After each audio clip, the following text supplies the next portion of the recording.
Akech, amosi ahinya kageno ni ngima. An benda ngima maber. Something very special has happened. We have a visitor from America. After 27 years, he is suddenly here. My brother.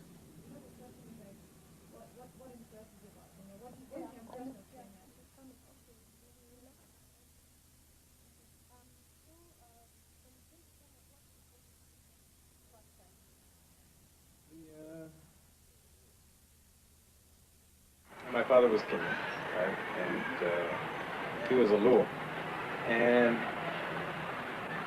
the story that was told when I was young was of this brilliant young African who'd come to America to learn the white man's magic and then bring it back to Kenya to develop the country. And he had arrived in Hawaii in 1961, or maybe a little bit earlier, in 1958. It was right before Kenyan independence, and I think he was part of that first generation of young Africans who went west with all kinds of promise, and that's where he met my mother, and they got married. And then he left when I was about 2. And over the years we'd write occasionally, and I finally got a chance to meet him when I was like 10. He was a very impressive figure, a little frightening because he had this deep voice and this British accent, and was quite bossy and sure of himself and intimidating.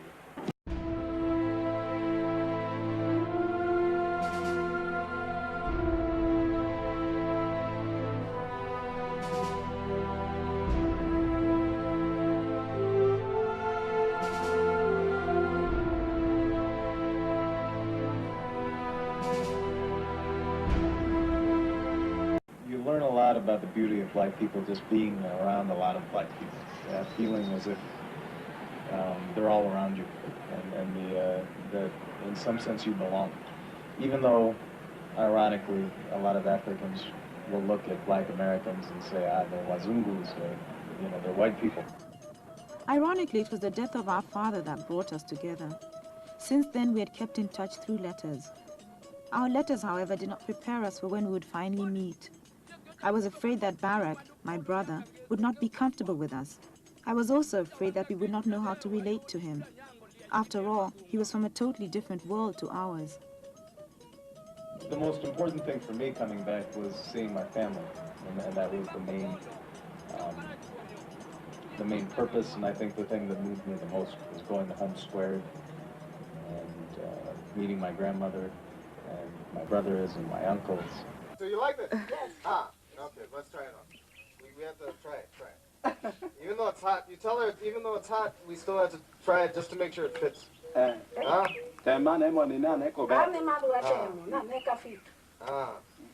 good. It's good. It's good. What do I do English? Usually, it's a good one. It's a good one. Oh, there. There. It's good.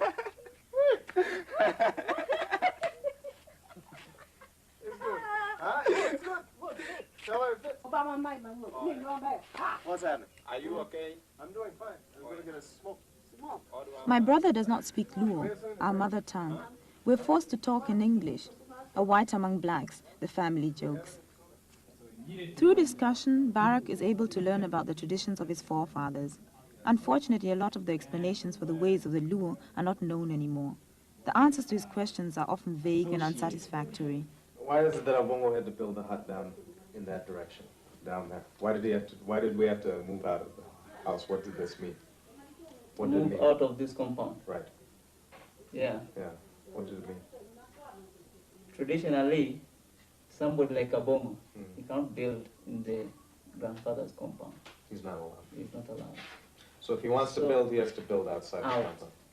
I can't live and make my own home outside the compound. Right. Before Matt does that one, because we inherited it from our four-grandfathers, and it's traditionally stereotyped like that. You just can't do it because they say that if you just do it, If he comes back, he doesn't step into my compound. Do people feel like they've lost something when, you know, you said it's just a tradition, nobody knows why. I mean, how does that make you feel?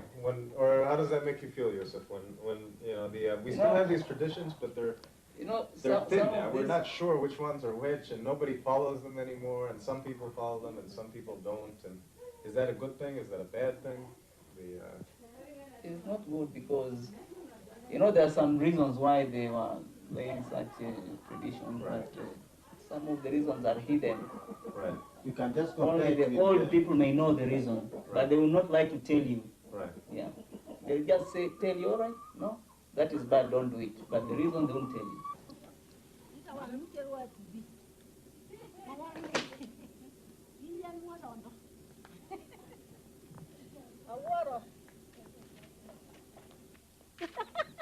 I watch the goings-on with mixed feelings.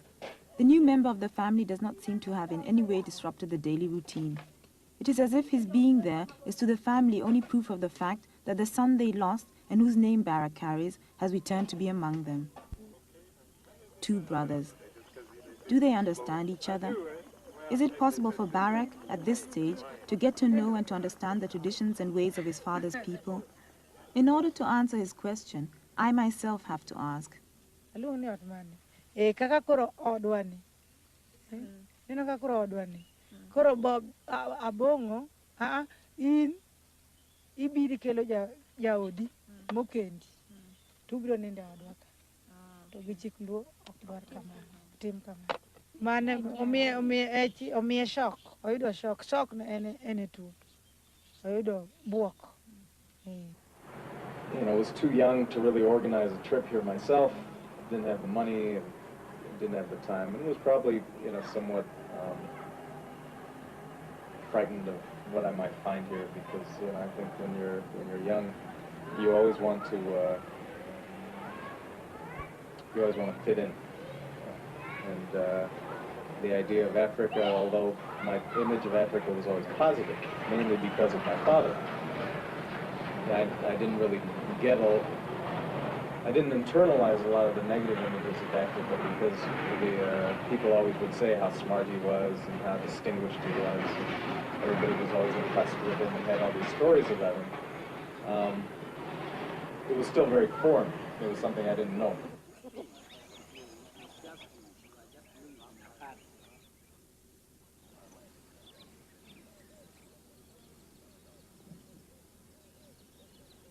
We take a walk to show my brother and his fiancée the neighborhood. My brother is surprised by what he sees. Where are all the villages that we always see in books on Africa, he asks. According to those books, we all live on one compound with a chief's hut in the middle. He is told that such villages do not exist in Luo country. They were built during colonialism to serve the system.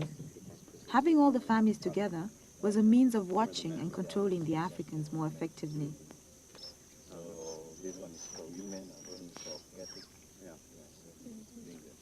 Normally, only one family lives on a compound. Between the compounds, there are acres of farmland.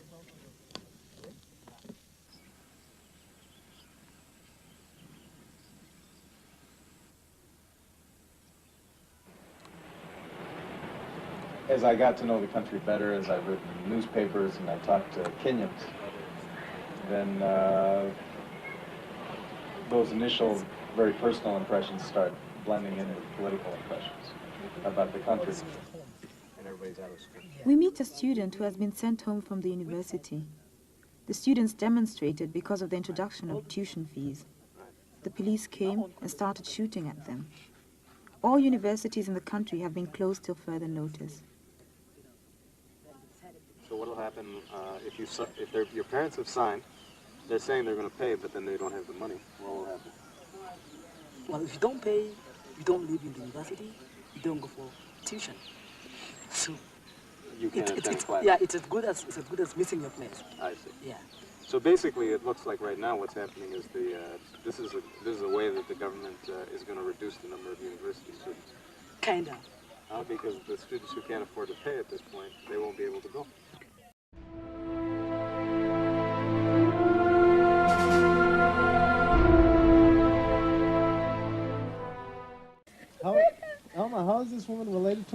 Ask Granny. She's saying hello. How are you, my son? How do you say mother? Mama. Mama. You wouldn't have imagined, could you?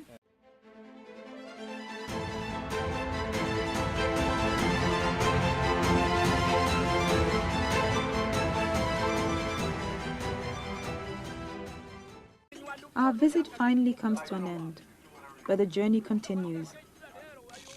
My brother wants to discover the rest of his father's country. We take leave of the family. Seeing my father's grave and my grandfather's grave, and feeling accepted by them and embracing them was important for me, and sort of filled a hole that I had felt for a long time.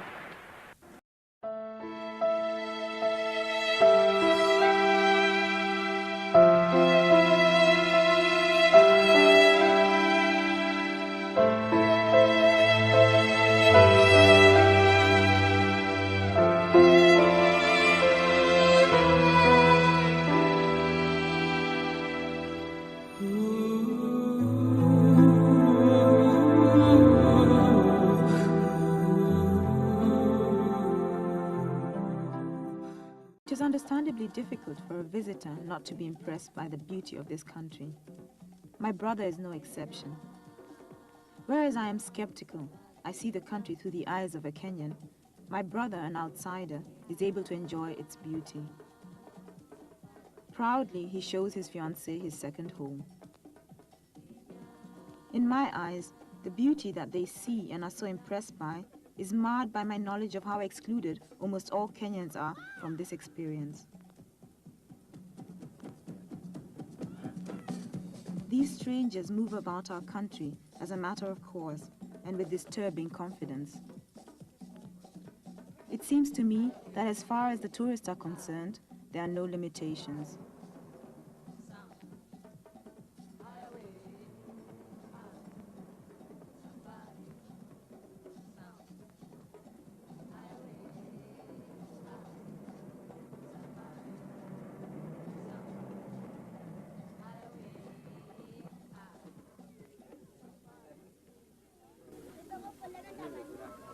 I observe my people being exhibited, exhibiting themselves. Who would want to miss such a spectacle? A folks exhibition. On this day, my brother refused to come on the tour.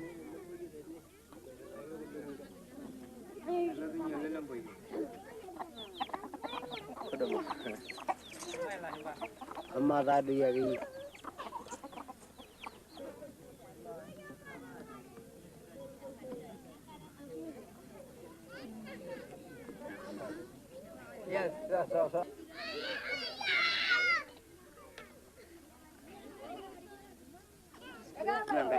Yeah.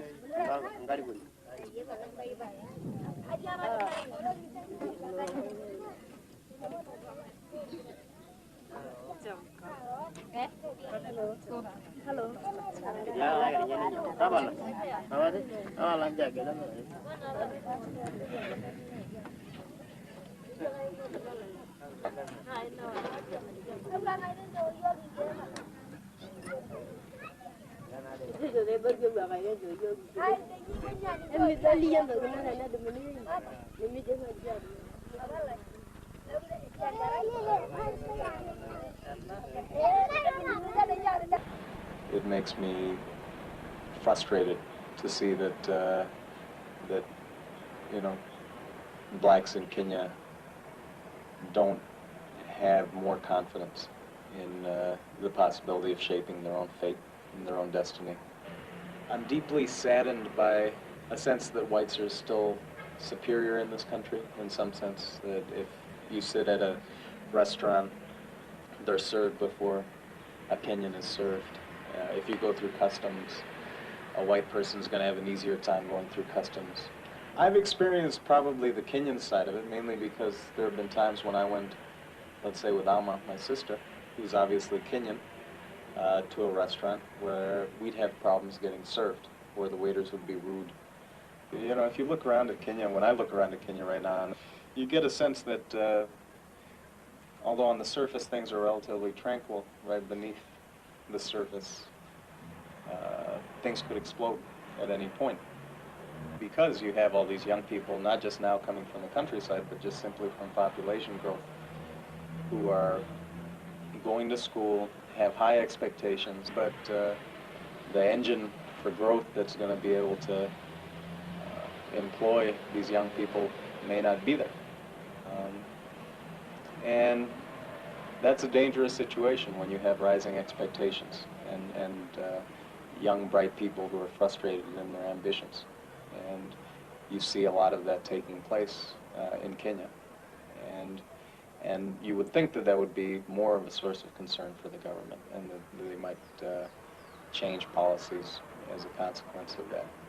But so far that doesn't seem to be taking place. Due to a puncture on my old car, I am able to show my brother that Kenyans are in fact trying to shape their own destiny, despite all odds. I take him to a Jua Kali garage. Jua Kali means hot sun in Kiswahili. The garage is so named because the mechanics work outside in the hot sun. They do not have enough money to hire premises and have no support from the government or any foreign organization. They invent simple and inexpensive techniques of doing otherwise complicated jobs that would normally require expensive equipment. Normally, such garages are situated in the poorest areas of town, areas that are neglected by the state. Only the smartest can survive. There is the constant threat of being evacuated by the police. Simon, the Jua Kali of this garage, for that is what the mechanics are called, works many hours. His garage is specialized in VWs, and you see them parked, as on a conveyor belt, one after the other on the street. The mechanics work on several cars at the same time. Simon's 4 sons also work in the garage. There is more than enough to do.